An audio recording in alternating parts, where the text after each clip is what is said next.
Didn't say nothing, didn't yell nothing. Just pop, pop, pop, pop, pop, pop, pop, pop, pop, pop. Everybody got down in the truck. So that shit stopped. You know, we all hopped out. Everybody door open but Big door. You know, we all went and got on the back of the truck and just like, and then we all peeked, looked around. Big door went open. We all ran back to Big. He was slumped over the console. And by that time, Puff his truck had came back around. It F with me and it still F with me when I hear his music. It still F with me because you was around and you was a part of hip hop greatness. And to see that kid go out like that, when he has so much love, man, yo, when Big was showing me his contracts and talking to me about his artists and everything like that, and we was laughing and joking, it was like spiritual. You know what I'm saying? It was on a whole nother level. You know, I see this kid right here, he was on a whole nother level. He knew he was gonna be, that God had afforded him the opportunity to be greater than anybody ever thought he was gonna be.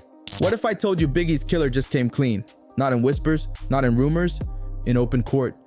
I'm sorry I killed Biggie. Those words, spoken under oath, shocked a courtroom, rocked the hip-hop world, and cracked open a 27-year-old mystery that refused to die. But what if I also told you Biggie saw it coming? Stay with me. This is the story they never wanted you to hear. He wasn't tall, he wasn't loud, but the moment Danny Boy saw him, he knew this was someone you didn't cross. That quiet man. He just confessed to being Biggie's hitman. Cameras flashing, lawyers stunned. He stood up, and with a voice that chilled the room, he admitted, "I did it, but I wasn't alone." And just like that, decades of suspicion finally turned into revelation. He even named who gave the order. But to understand that moment, we have to rewind.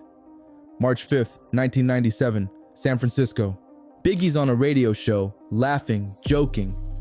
But suddenly he drops a haunting line. "Sometimes I'd rather be dead. In heaven or hell, I could chill. No stress." He smiled, but it wasn't real. Behind that grin was a man running on empty. He'd just finished life after death. He was still grieving Tupac, and he feared he'd be next. "Somebody might try to get me, but I'm gonna make it hard as fuck." 3 days later, he's at the Soul Train Awards. He's upbeat, hopeful, telling the press the beef's over. But someone wasn't done. March 9th, 1997, Los Angeles. Vibe magazine throws a party at the Peterson Automotive Museum.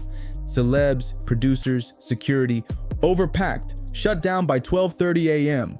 Biggie climbs into a green Chevy Suburban, crew by his side. Then it happens. A car rolled up. No yelling, no warning, just shots.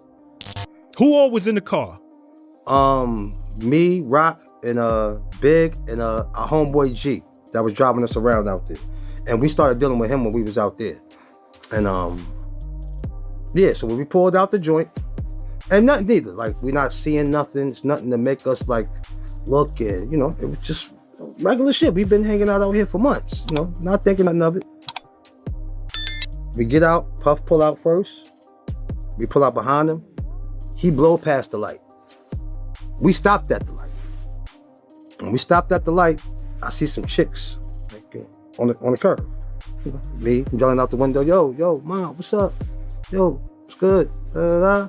And before you know it, a car just rolled up, start popping in the car. Didn't say nothing, didn't yell nothing, just pop, pop, pop, pop, pop, pop, pop, pop, pop. Everybody got down in the truck. Lil Cease. 4 bullets, 1 pierced Biggie's heart. He couldn't open his door. He never had a chance. When they reached the hospital, Puff's security guard, Gene Deal, pulled Biggie from the car. He collapsed. He soiled himself. I dropped his leg. I had no strength left. When we pulled him out the car, and I know people going, you know, because you know how the internet is. Yo, you didn't have to say that. When he had soiled himself, let me just put that way, and I grabbed him, and you had the stent, I dropped his leg, man. It's like all my strength had left my body. You know what I'm saying? And then I hear somebody say, G, what you doing? And I just grabbed him. And we put him up on that damn stretcher. That's a lot of dead weight, bruh. But I was like, Paul came to me and said, yo, Gene, what's wrong? I said, that nigga dead, Paul. Biggie, Christopher Wallace, was gone. 24 years old. The case went cold fast. But behind the scenes, former LAPD detective Greg Kading was chasing ghosts. What he found? Chilling. A Bloods-affiliated hitman named Wardell Poochie Faust, allegedly hired through Suge Knight's girlfriend. She got full legal immunity. Why? Because she gave names. But Suge, he never flinched, never said a word. Too smart, too silent. And the immunity? Wasted. Until now. In a bombshell courtroom moment, a man with inside knowledge stepped forward. He described the SUV, the timing, the girls Lil Cease had been flirting with, details only someone on the scene could know. He confessed he was part of the operation. Said Biggie was never the target. He was just collateral damage. He named names, he pointed fingers, and he handed investigators a new path forward. The most shocking part? This wasn't even about East Coast versus West Coast. This was business, blood money, a bank transfer, a phone call from prison. A go-between with Suge Knight on one line, Poochie on the other, and Biggie, unknowingly, in their crosshairs. The FBI noted it all, but buried it. Even Suge teased it in court. Maybe I do, maybe I don't, asked Puffy. And that takes us deeper. Puff Daddy, now Diddy, has always denied involvement. But security guard Gene Deal said Puff ignored warnings. Biggie didn't want to go to LA, but Puff insisted. After the murder, Puff distanced himself, cut off staff, cut ties, and cut the truth. Was it guilt, grief, or protection? Big was leaving the label. Big wanted his marketing back. Big wanted his publishing back. So he found out as being an artist, yo, the money is in the publishing. In court, an LAPD memo revealed something terrifying. An alleged hit list. Biggie, Nas, Busta Rhymes, and a redacted name never made public. One witness claimed Nas was next, but canceled his show last minute, and that likely saved his life. The man who killed Biggie? He said he was approached again to take Nas out. He refused. This was never just rap beef. This was calculated, strategic intimidation. Christopher Wallace wasn't just a lyrical genius. He was a prophet in his own tragedy. In the weeks leading to his death, Biggie's instincts were sharper than ever. He felt something. Not just paranoia, not just pressure. A real threat, circling closer with every step he took. He changed hotels at the last minute. Originally booked at the Four Seasons, he moved to the Beverly Hills Hotel. Why? According to a member of his entourage, Big got a phone call. He listened, nodded, hung up, and said, "We gotta go." No screaming, no panic, just quiet dread. That number never traced. That warning never followed up. And on the night he died at the Vibe party, a woman working VIP told investigators Biggie was watching, asking who just came in, who just left, what was happening outside. Not partying, not mingling, scouting. He even asked for more security before leaving. They told him it was fine. He didn't feel safe, but he was overruled. And in one of his last interviews, the infamous Doghouse radio segment, he said something bone-chilling. "Somebody might try to get me, but I'm just gonna make it hard as Fiki." They laughed. Biggie smiled. But behind that smile was a man who knew he wouldn't make it home. You know, the party is jam-packed. Everybody start to leave. Walk us through those final moments, just being in that car. Like what was the vibe like? And obviously it turned into tragedy, but just can you walk us through that period? I mean, it was regular. It was fast. Let me just say it that way. You know, you're in the club, you're having fun. They playing Hypnotized like crazy. Love. You know what I'm saying? And, you know, when they said they clearing the club out, it's a fire hazard, we just started to leave. Remember, Big was still, you know, he was still in the cane. So it's like, all right, everybody tapped each other, yo, we out. Come on, y'all. Everybody gathered up, walked out the building. Puff truck pulled up first. Him and his security, everybody got in his truck. When Big Joint pulled up, we got in the truck. And when we got in, I remember D-Rock grabbing Big Head. Yo, you back, boy? Because D-Rock was in the back. You back, because that hypnotizer was ringing off in there. Then came the line that still echoes. They did it to Jordan. They did it to Cosby.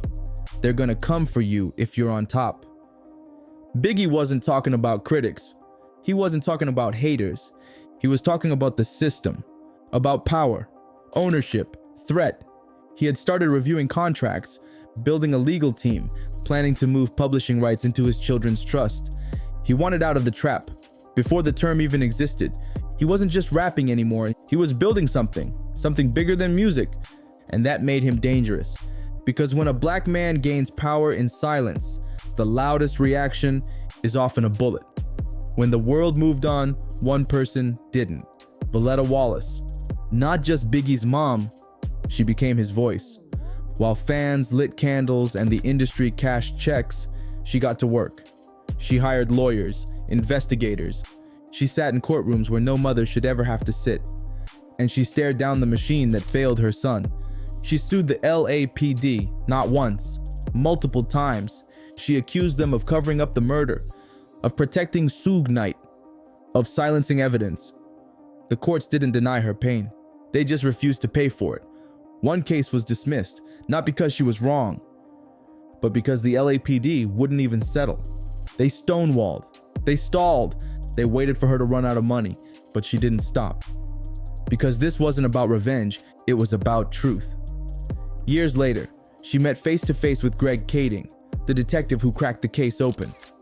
And you know what she said? Not, I want them to rot. Not, I want them dead. I just want the truth. Not every mother gets justice. But Valetta Wallace? She never stopped fighting for it. And maybe, just maybe, she's finally getting closer. Because one man finally talked, and the silence is over. I cried so much that day. Just listened to the music. I remember I sat, I stood, I rested my head on the stereo, and I just cried like a baby. And that was therapy for me. And I said, oh my God, that was a talented young man to put those words together. And he had a beautiful voice. I love his voice and the way he came off, you know.